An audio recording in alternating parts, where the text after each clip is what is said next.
दोस्तों, तारीख 21 नवंबर याद है? सुबह सुबह अमेरिका से एक खबर सामने आई और देश के सबसे चर्चित उद्योगपति गौतम अडानी पर सरकारी अधिकारियों को रिश्वत देने के आरोप लगे। अडानी ग्रुप की कंपनी अडानी एनर्जी को लेकर आरोप लगाया गया कि कंपनी ने सोलर एनर्जी से जुड़े कॉन्ट्रैक्ट हासिल करने के लिए सरकारी अधिकारियों को रिश्वत दी। इसके बाद से ही देश में मुख्य विपक्षी दल कांग्रेस ने अडानी को मुद्दा बनाते हुए केंद्र की एनडीए सरकार को घेरना शुरू कर दिया। पिछले लंबे वक्त से लोकसभा में नेता विपक्ष राहुल गांधी समेत कांग्रेस पार्टी अडानी को मिलने वाले कॉन्ट्रैक्ट में भ्रष्टाचार का मुद्दा उठाती रही है। राहुल गांधी का तो सीधा आरोप हमेशा ही पीएम मोदी पर रहता है और वे अडानी को पीएम मोदी का दोस्त बनाकर उन्हें आर्थिक लाभ पहुंचाने का दावा भी करते हैं।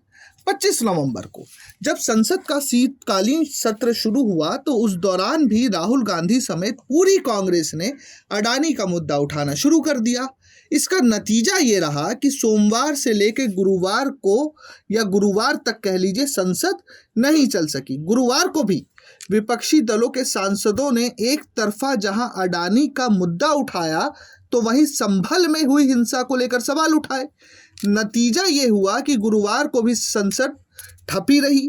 इस बीच अब इंडिया गठबंधन के संकेत मिलने लगे हैं, जिसकी वजह से टीएमसी का बयान आया है और ऐसा लग रहा है कि अडानी के मुद्दे पर इंडिया अलायंस बिखरता नजर आ रहा है। दरअसल संसद के शीतकालीन सत्र में अडानी मुद्दे पर जारी गतिरोध के बीच ममता बनर्जी एक बार फिर अलग राह लेती नजर आ रही हैं। इसकी वजह यह है कि टीएमसी ने अपने सभी सांसदों की बैठक की। इस बैठक में टीएमसी ने अलग राह अपनाने का फैसला किया। ये स्पष्ट संकेत है कि टीएमसी चाहती है कि संसद चले, जिससे जनता के मुद्दे उठाए जा सके। राज्यसभा में टीएमसी के नेता डेरेक ओब्रायन ने बताया कि टीएमसी संसद में जनता की आवाज बनना चाहती है। टीएमसी की लोकसभा सांसद काकोली घोष दस्तीदार ने कहा कि टीएमसी चाहती है कि संसद चले। हम नहीं चाहते हैं कि एक मुद्दा संसद को बाधित करे। हमें इस सरकार को उसकी कई विफलताओं के लिए जवाबदेह ठहराना है। टीएमसी सांसद ने मोदी सरकार को लेकर कहा कि हम ये नहीं चाहते कि केवल एक मुद्दा ही संसद को ठप करे, क्योंकि सरकार को उसकी नाकामियों के लिए जवाबदेह और जिम्मेदार ठहराया जाना चाहिए।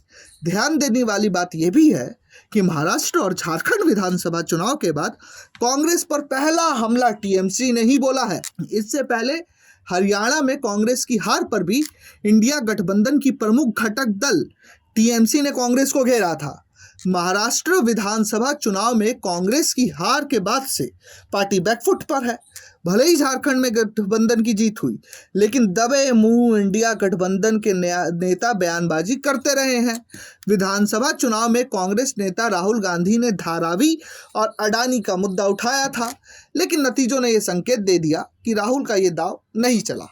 कांग्रेस नेता राहुल गांधी ने साल 2017 से 18 के दौरान फ्रांस से राफेल विमान की खरीद में भ्रष्टाचार के आरोप लगाए थे।